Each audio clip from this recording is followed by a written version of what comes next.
हनुमान चालीसा के बारे में सुनकर बड़े हुए बहुत से लोग यह नहीं जानते होंगे इसकी रचना कब और कैसे हुई। किताबों में इसका वर्णन मिलता है कि गोस्वामी तुलसीदास हनुमान चालीसा के रचयिता हैं।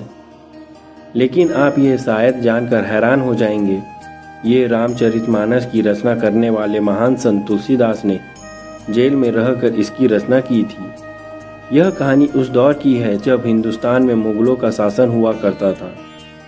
मुगल बादशाह अकबर के राज्य में हिंदू धर्म को मानने वाले लोग खुद को महफूज नहीं समझते थे।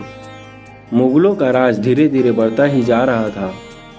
कहा जाता है कि उसी दौर में एक दिन भगवान राम के परम भक्त तुलसीदास को अकबर ने अपने दरबार में बुलाया और कहा कि मैं प्रभु श्री राम के दर्शन करना चाहता हूँ। तभी गोस्वामी तुलसीदास ने कहा कि हे राजन, हमारे आराध्य देव प्रभु तो सिर्फ भक्तों को दर्शन देते हैं, आपको कैसे दर्शन दे सकते हैं। तब अकबर ने कहा कि आपकी श्री राम से मुलाकात कैसे हुई। तब तुलसीदास ने कहा कि राम कथा सुनाते सुनाते मेरी मुलाकात एक दिन हनुमान जी से हुई। तब उन्होंने मुझसे कहा कि चित्रकूट के घाट पर ही आपको श्री राम के दर्शन होंगे। मैं राम घाट पर एक दिन बैठा था, तभी दो युवक दिखाई दिए, लेकिन मैं उन्हें पहचान नहीं सका। इस बात से मैं बेहद उदास था। तब हनुमान जी ने कहा कि चिंता मत करो, दूसरे दिन फिर प्रभु श्री राम दर्शन देंगे। दूसरे दिन जब मैं चंदन घिस रहा था, तब प्रभु श्री राम बाल रूप में आए और कहा कि बाबा मुझे भी चंदन लगा दो, कि कहीं मैं इस बार भी नहीं पहचान पाया तो बड़ा अनर्थ हो जाएगा। तब हनुमान जी ने तोते का रूप धारण कर एक चौपाई पढ़ी। उसके बाद प्रभु श्री राम ने मुझे तिलक लगाया और मैंने उन्हें, यही मेरी भागवत दर्शन की कहानी है। लेकिन आपको इसके लिए हिंदू धर्म अपनाकर भगवान की भक्ति करनी होगी, तभी प्रभु श्री राम के दर्शन होंगे। इतना सुनते ही मुगल शासक अकबर भड़क उठा और उसने तुलसीदास को जेल में डलवा दिया। हालांकि इतिहास की कई किताबों में इस बात का वर्णन मिलता है कि अकबर हिंदू धर्म का विरोधी नहीं था, उसे एक अच्छे शासक के रूप में भी दिखाया जाता है।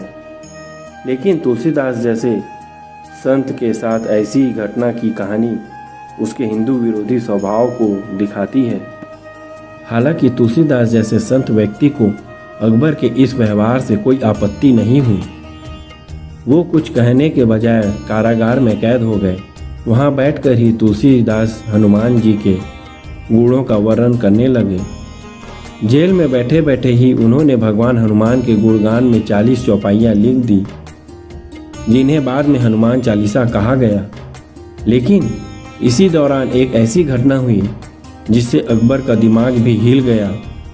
कहते हैं फतेहपुर सीकरी के कारागार में जहां तुलसीदास जी बंद थे, उसके आसपास अचानक बंदरों की संख्या बढ़ गई। सभी चौपाइयों की रचना के बाद तुलसीदास उन्हें पढ़ रहे थे तो वहां बंदरों का झुंड उमड़ पड़ा और एक बूढ़ा बंदर बिल्कुल आखिर तक एक एक चौपाई सुनता रहा। कहते हैं कि वो बूढ़ा बंदर खुद हनुमान जी ही थे। इसलिए यह भी कहते हैं कि तुलसीदास की लिखी हनुमान चालीसा पहली बार खुद हनुमान जी ने सुनी थी। तुलसीदास जेल में जहाँ भक्ति भाव में डूबे हुए थे, तो वहीं कारागार की सुरक्षा में तैनात सैनिक बंदरों की वजह से परेशान थे। कहा जाता है कि जहाँ भी भगवान हनुमान जी पूजा होती है, उनके गुणगान गाए जाते हैं, बंदर वहाँ आसपास पहुँच ही जाते हैं।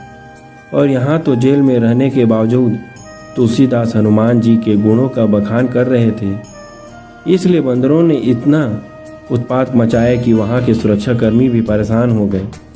आखिर में बात अकबर तक पहुँची तो उसके मंत्रियों ने यह सलाह दी कि महाराज, आप तुलसीदास जैसे संत सरीखे आदमी को कारागार से मुक्त कर दीजिए, वरना बंदरों का आतंक कम नहीं होगा, क्योंकि हमने सभी तरह के उपाय करके देख लिए। बंदर शायद इसी वजह से लोगों को भयभीत कर रहे हैं। तब अकबर ने कहा ठीक है। कहते हैं अकबर ने जैसे ही तुलसीदास को जेल से रिहा करने का आदेश दिया, बंदरों का आतंक तुरंत थम गया। इन्हीं वानर सेना के सहारे तू प्रभु श्री राम ने लंका का युद्ध जीत लिया था। तो भला तुलसीदास को जेल से रिहा करवाना उनके लिए कौन सी बड़ी बात थी।